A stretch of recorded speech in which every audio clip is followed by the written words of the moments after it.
Grabe kilig mo nga pagdating ni CJ, grabe kilig mo nga pagdating ni CJ.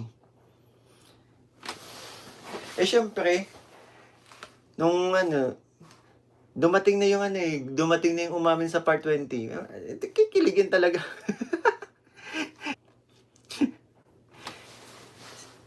Si ante na umamin. Excited makita. Ay, inamin mo na ba't may joke?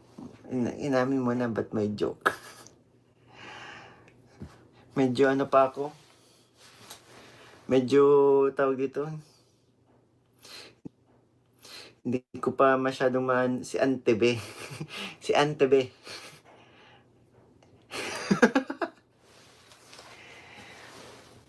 Si Ante mo na umamin. Syempre.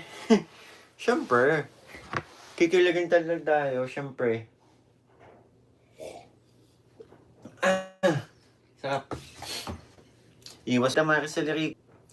Pagdating talaga sa hanin niya, walang makaka-istorbo kami ko. Sa akin ni CJ.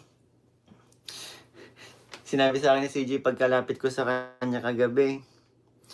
Sabi ko, ako pala nagsabi, lapit ako agad sa kanya. Sabi ko, ba't late kang tagal mo? Tapos sabi niya, "Uy, di ba in-interview ka, ba't iniwan mo?" Ang daming kinikilig, di ako makatulog bro, kinig.